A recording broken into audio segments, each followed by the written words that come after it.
In this episode of TechVets, the podcast, I'm joined by Matt Hall, who is a senior manager in IT compliance for Carnival UK Group. He is also a volunteer for TechVets and supports the community by reviewing CVs. Welcome, Matt. How did you get into that career? What was your background? In terms of background with the military, I spent 20 years in the army with the military police. So I suppose from that as an element, you could say it was very much about compliance, but of course, criminal compliance. I left in 2015 and had absolutely no inkling, desire, thinking to get into IT. I spent 2 years with Fire and Rescue working on emergency planning. And then a role came up with an insurance company where they were looking for someone to work in the risk management team, the IT risk management team. But they wanted someone who's purely with a background on risk management as opposed to a technical background. And then that led me to the role that I'm in at the moment. What kind of upskilling did you have to do from when you left the military to progressing through your career to where you are now? I'm a bit of an oddity because I didn't do much in the way of upskilling. I fell into this role and then pursued the qualifications and the career progression through that side. Technically, the only qualification I have is with the payment card industry. So I'm an internal security assessor. I'm currently studying for my with the Osaka group for the CISM, the Certified Information Systems Manager role at the moment. But that's pretty much the only sort of upskilling I did. I was very lucky, as I say, that they were looking very much for a risk manager first, and then someone with the technical knowledge and language as a secondary item. When you were preparing to apply for your current job, what considerations did you take into mind before writing your CV, and what do you think got you that interview off the back of submitting it? I think it was the experience that I'd had in terms of, so looking at the risk management, very much, that's what we do in the military day in, day out, regardless, I think, of the level at which we operate or the CAT badge that we operating in. We are constantly making risk-based decisions. So trying to bring that to the fore. I think trying to show that we work in a very dynamic environment and we have to think flexibly and adapt to what we want, what the customer wants, and what the organization that we work for wants. And then I think the third element was very much bringing out the stakeholder engagement. So that ability to reach out to different people, try and understand their point of view, and whilst not necessarily agreeing with it, trying to then develop that or bring them round to, doing what we needed them to do, which in our case was reduce risk and be compliant. And when you went for that interview, how much interest did they show in your military background? Not a huge amount, oddly enough. I think the first job interview I had, it sort of shocked me. I expected there to be loads of interest and loads of questions about, what were the amazing and fun things or, challenging situations I'd faced in the military. And there was absolutely virtually zero interest in that. And initially it put me out and shocked me. But in terms of then prepping for that interview, it was trying to understand, go back to the job description and then take those experiences, but almost translate them into, the scenarios that I thought that they might be interested in. And what I worked at for the interview and the prepping for that was trying to use different examples, not just military, but other experiences that I'd had whilst in the military, if that makes sense. Yeah. And so for other people, they'd probably expect the same, to walk into an interview and be asked about, if you've done a 20-year career in the military, it's kind of quite seminal. And when you took the job and started, do you feel like that's when people started taking interest, or has it just not been something that's kind of come up? I think it's the latter. I don't think that many people are interested, really. It's something I've had to push. I worked I'm on my third job now since I've left the military. My current role and my first role they weren't pro-military. Well, my current role is very pro-military, but my first one wasn't that interested in it. They recognised it. They supported me as a reservist and that sort of thing. The second one, the second role I had, and I won't give the organisation's name because it'd be unfair on them, but they really were not interested and actually almost became antagonistic in some ways. But ultimately, it comes down to you as an individual, and you have to make a decision and judge the situation about that. I think one of the challenges we have in the military is we are used to taking a problem, identifying solutions, and then trying to implement those and trying to do it quite rapidly, even when we're not on operations. The trouble and the challenge I think we have as veterans is trying to understand that wheel turns very, very slowly. In the military, we spend 2 years in a role and then we move on. You know, I work with people who've been with my current organization with Carnival Cruises for 20 years. And that's the challenge, is understanding and working to sort of their environment. So the military can be quite a scary organization to many people, you know, and it's trying to understand that and then manage their expectations or their perception of what the military is about. And how do you think your soft skills, so you may not talk about your kind of military experience in the roles that you've taken since leaving the military police, but you must use the skills that you acquired every single day in the way that you deal with people, the way that you operate. What are the standout differences between you and someone who has worked there for 20 years? I think it's a willingness to step forward, to lean into things, to actively find out, to actively say, I don't know. I think the military sort of, because of the organisation we work in, it's very difficult, you know, to sort of, as we would say, bluff your case. And you're taught not to do that. Actually, when you then move into sort of the private sector, so to speak, and you say, look, I actually don't know that. Can you just give me 20 minutes to go and find out and then come back? So I think that's one of the things that's really sets us apart. I think some of the other things that set us apart are a willingness to go out and meet people.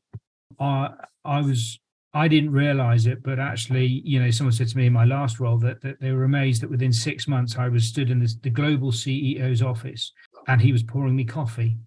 And this guy had been with the organization for 7 years, had never been to the corporate headquarters in the US. And I'd been invited over there to go to a meeting where they thought, you know, they thought I might have something to add.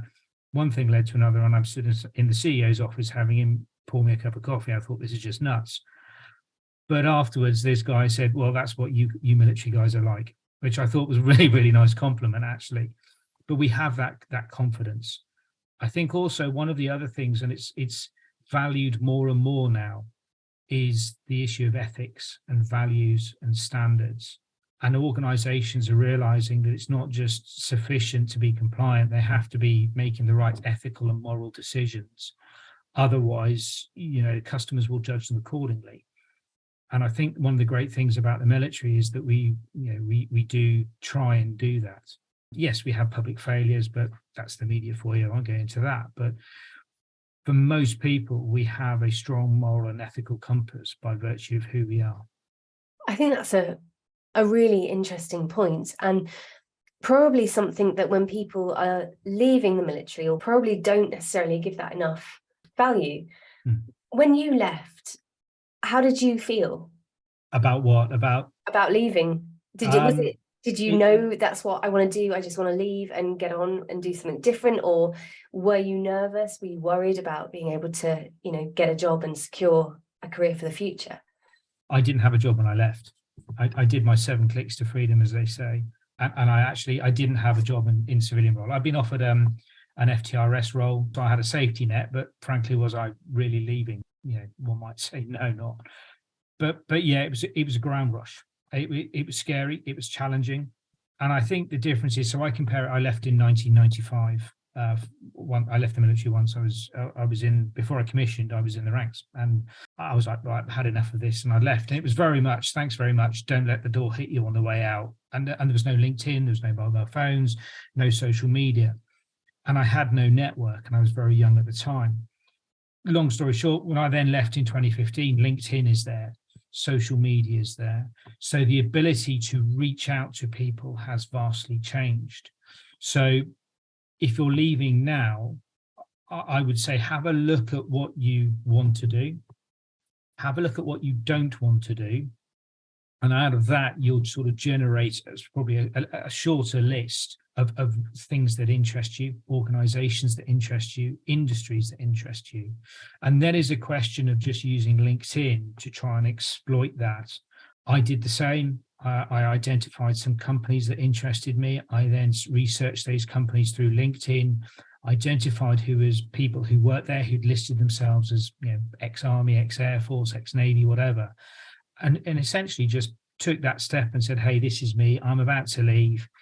Can I, of course, this is pre-COVID, can I buy you a coffee and pick your brains on what's good, what's bad? And you know what?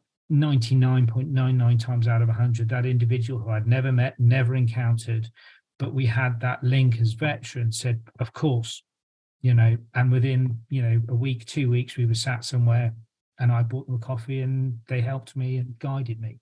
And I walked out of that with an idea of going, yep, I'd love to work for that company, or no, I don't want to work with that industry. So there's a huge range of options out there, but it is, to come back to your original point, it's quite scary. It is a challenge, but there's a lot of people out there to help you. And talking about kind of that camaraderie and community that can help you, in 2023 when you leave, how have you found working with TechVets from that perspective? Brilliant. I kick myself because I only found out about TechVets about 2 or 3 years ago. So I'd already spent sort of 4 or 5 years working about 4 or 5 years working in IT or around IT before I discovered them. And I wish if I could dial back the clock, I knew about TechVets a lot earlier. I think, maybe some of the decisions I've made would have been different, maybe the same, I don't know. But the offering from TechVets has been significant. The ability to actually ask questions in a safe environment, I think, is one of the great things that, as I said earlier, there's people out there who are willing to ask those questions. You're limited only by your willingness to ask the question. So that's the first thing I think is great about TechVets. The second is the range and breadth of training that is on offer is absolutely phenomenal. And the great thing is that training is in skills and areas that we are critically short of as an industry. And there's a huge scope out there to pursue and pick up a second career. So when you can match the technical skills that you can develop through TechVets with the natural, soft skills that we develop in the military, that's a really powerful selling point. And you've kind of so far played down the role that you have in TechVets, because you play quite a critical role in supporting people into careers by way of reviewing CVs. How did you get into that? I think it was because the breadth of CVs that I saw, and also the content, I think, of them varied wildly. The polite version of a phrase I heard was that CVs are like opinions, or the layout and setup of CVs are like opinions. Everyone's got one, So I thought, well, I've been through the process. I've applied probably for around about 80 or 90 jobs since I left, and I've only had 3. So my failure rate's quite high. But through those failures, I've learned sort of what's worked and what hasn't, and a style that was put to me, and I've used to secure my previous job and my current job. So that style had a high success rate. So I thought, well, how can I help others, much as people helped me when I left? And CVs was one of those areas. So it's then, I sit down with someone for about an hour. We talk about, what do they want to do? Where do they see themselves in 5 or 10 years? What skills do they want to, achieve, and certifications they want to develop? And then, clearly, if we can do that through TechVets, we'll do that. And then it's trying to sort of just give a flavor, an idea of sort of how a CV can be structured, so it really does hit the points and get you through that really difficult first sift, if that makes sense. Is there anything that you've noticed? I mean, you must have gone through hundreds of CVs by now since starting to review them. What are the key mistakes that you would say you see time and time again? The military, rank or position. And now I know if someone puts, I've been a sergeant or a platoon commander or a squadron commander or something like that, I've got a good idea of what they've done when I marry that maybe with their technical skills. But for someone who is, if that's going to an HR individual, that will mean absolutely nothing to them. Not a single dicky bird. But actually, if you take the role of, I don't know, let's say a sergeant, hugely responsible role when you compare that to its civilian, counterpart. And when you begin to unpack that, you're probably looking at a sheet of A4 in terms of the responsibilities, the functions, the roles, that come with being that level. So it's beginning to then take those and unpack them, but in a way that delivers what the recruiter it requires, if that makes sense. What I say to people, I always advise is I have what I call a master CV, and it's around about 8 or 9 pages long. Now, most CVs, as we know, should only be about 2 pages. If you're looking at a senior management role, 3 pages tops. But what I'll do is, and what I did was took my master CV, took the job description, and then basically it's buzzword bingo. You need to take the roles and stuff that you see in the job description and try and match as many of those into your CV. So, I will strip out those elements of my CV that have absolutely no reflection on the job description. But a separate job description, I might leave them in. So it is not using ranks, demilitarifying, if that's a phrase, the CV, and then having, using that job description to target it. I think those are really good points, and they're things that actually it's quite easy to say, but it's quite hard to do, because if you've been in the military for a long time, then you don't necessarily know the language that HR people use or would understand. So I think that's probably where your voluntary service at TechVets is just so invaluable to members. Do you, once you've reviewed a CV, do you ever make recommendations on other jobs that people could look at? Or do you ever go back to someone and say, look, maybe you should higher your aspirations? Because time and time again, service leavers and veterans are saying they leave and they undersell themselves. Would you say that's something that you see when you see the CVs? I think we undersell ourselves from that soft skills point of view. And I think these days, more and more employers recognize that that's where the strength of the military lies. The challenge is the technical part. You're essentially asking them to take a risk on you as an individual. But I think the CV is only, it sounds, excuse me for stating the blindly obvious, but it's only part of the whole process. And the challenge is to write, I think, a CV that probably focuses on those strengths, but tries to play up as much as possible some of the technical aspects. And I think, especially in the technical side, data is key. So let me give you an example. I was asked for and this genuinely happened when I got to an interview. They said, great, Matt, we understand that you've got all these great leadership skills, these management skills, these soft skills, but what do you know about IT? And I kid you not, my genuine response without thinking was, does Control-Alt-Delete suffice? And then my brain caught up with my mouth and said, you idiot, right, that's the end of that. And I turned around to the guys, to the 2 interviewing team. I said, look, I've screwed this up. Look, I'll walk out here. You can tell everyone about this stupid army officer who thought he could get a career in IT with no technical qualifications, and I'll put it down to a learning experience. I went, no, come on. You must have done something IT-wise when you were in the military. And I sort of said, well, yeah, I mean, I headed up a team that was the first unit, again, trying to keep it non-military. I headed up a team that led on the deployment of a new payment capability within an army unit. So if I now want to militarify it, I was adjutant and I brought JPA in for the first army unit. And they said, well, unpack that for us. What does that mean? And I went through it all. And after about 15 minutes, he said, I'm going to pause there. He said, you're probably more qualified than most of our technical project managers. You just don't have you don't have the piece of paper that says it. Yeah, I think sort of coming back to the issue is get past the soft skill stuff, up the technical as much as you can, but think long and hard. That you will have touched the technical somewhere in your military career.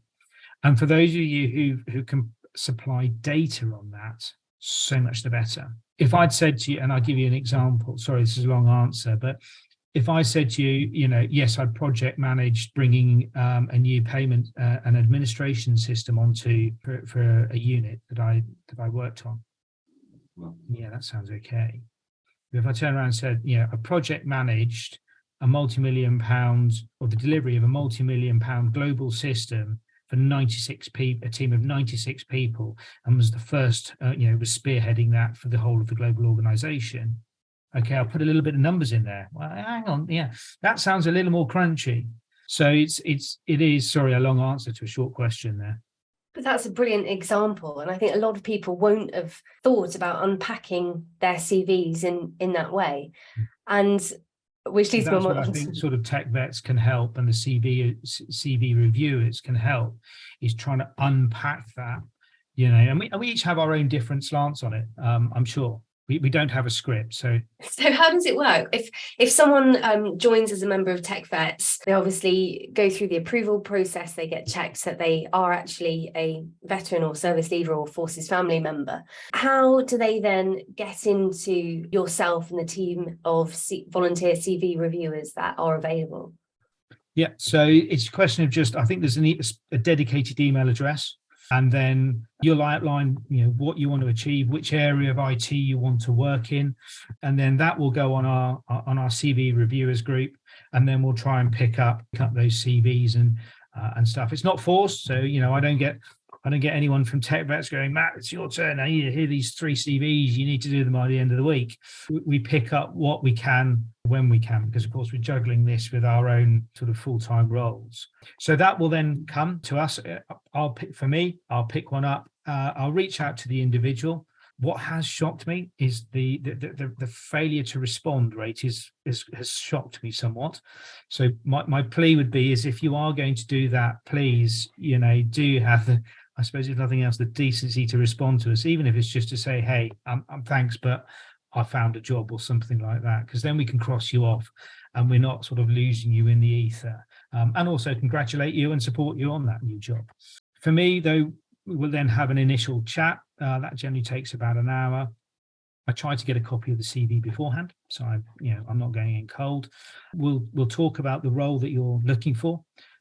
We'll then look at your CV, and I'll give you some observations. I'm usually share my CV with the individual if I feel comfortable doing that, so they've got something that they can baseline it against.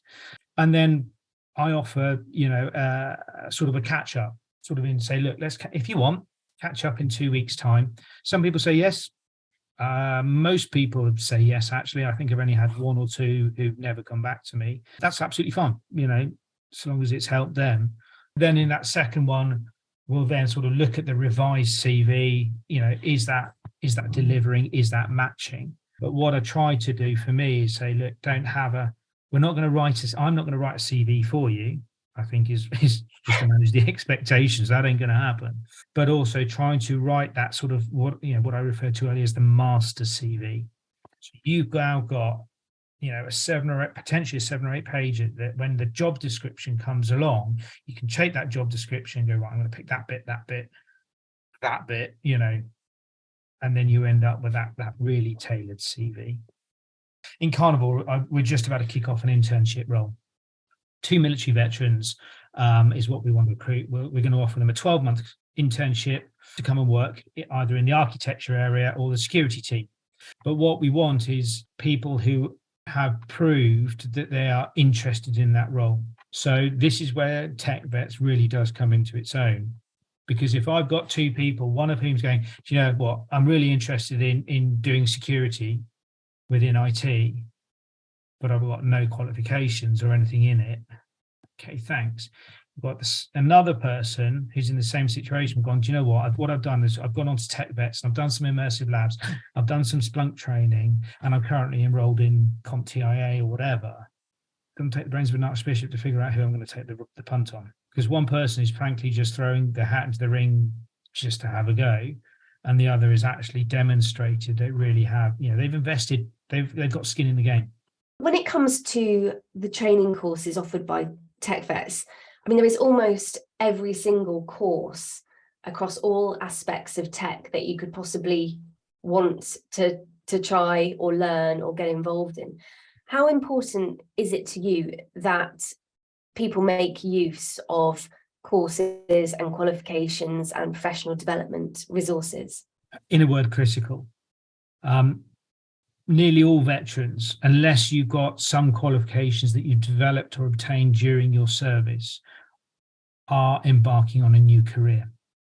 And what TechVets affords is that ability to turn up, to apply for jobs and say, hey, look, I'm looking at, being open and honest. I'm looking at pursuing a new career. I'm really interested in architecture or security or cloud services or whatever. And as a demonstration of that, what I've done is through TechVets, I've got these qualifications. And these are qualifications that employers will recognize. And so what that sets you above is saying that, you've got those soft skills that we talked about earlier, but you know what? You've gone out and done a little bit of research, put in a little bit of effort and demonstrated that actually, this is, you know something about this, to turn it into a military vernacular, you know one end of gun from another, or a ship or a plane, insert service. But I think that's where the TechVets offer is so unique, is so important, because it also gives you that opportunity, or gives a veteran the opportunity to go, do you know what, I'm really interested in architecture. Go and look at immersive labs, do some immersive labs on architecture, come away from it and go, nah, I don't like that. That really, actually, I thought it was me, but it's not me. Oh, well, actually, there's this part over here, cloud security. Again, do some immersive labs and go, oh, I really like that. That was really interesting. And then you can go on and maybe look at some of the other offers provided by TechVets, sort of the Amazon cloud security qualifications and those things. So that's where TechVets is absolutely brilliant. You can dip your toe into the various different areas of IT, figure out what you like, target then what you want to achieve with some basic level qualifications, map that with your skills, stick it on a CV, send it to one of us as CV reviewers, and hopefully, as I say, the rest then becomes history, as you launch that second career. Those are all really excellent points. And I think it's important to reiterate that all of those courses are completely free to TechVets members. We don't ask anyone to use their learning credits or take out loans, which I think some companies that purport to support veterans do.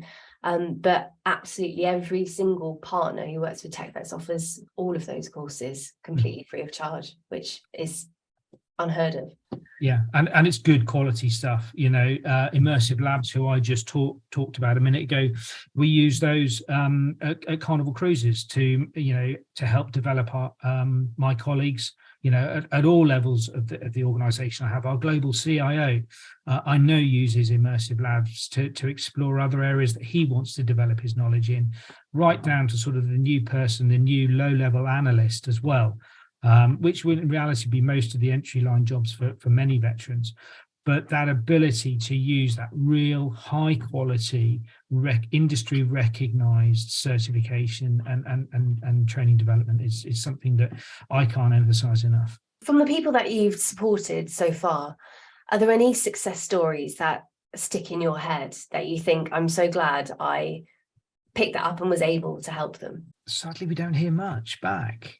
I think in the couple that I've done, I've only had one person who's come back to me and said, oh yeah, I've got a job interview. And I was like, yeah, great, absolutely fun, great news, anything I can do to help you with the interview process, all the rest of it, yada yada yada. And I never heard anything else. So I'm hoping that no news is good news on that front. Yeah. But I think the only plea I can make is that, yeah, again, if you're going to make use of the service, we'd love to hear about those success stories, because of course then we can take those success stories and that helps us sort of understand that we're doing the right thing in TechVets. We're supporting you as veterans. And then I think there's also sort of that helps I won't say justify our existence, but shows the value that we can add as an organization to employers, RFCA, and the other organizations that we engage with. So yeah, if it does help and it does get you a job, please tell us. They've probably got these amazing jobs on Megabucks that they're sailing away into the sunset. Well, I haven't seen any of them turn up as my line manager yet. So, maybe one day, or maybe you'll have other people pop up, having taken your demo CV, popping up as Matt Hall. I recognise the format of that. Yeah. Yeah. Oh my gosh. Well, Matt, it's been really nice to talk to you tonight. Just firstly to put a face to a name, but also just in some way to recognise the amazing contribution you make to TechVets, because you're not getting paid for it, it's your time, and you've obviously got a busy job yourself. So it's really good to be able to hear your story and see how basically you want to help other people and prevent them from it being a difficult journey when it really doesn't need to be. No, it doesn't. It doesn't. And as I say, the key, for me, one of the key takeaways is a veteran is limited only by their willingness to reach out, pick up that phone, send an email message. There is a huge amount of support out there. Clearly TechVets is very focused on that, but there is a wide wealth of support out there. Just reach out and grasp it. Thank you, Matt, so much for your time tonight. And for anyone who is listening, you can access CV support through the TechVets website, which is at techvets.co. Thank you for listening, and join us for our next episode very soon.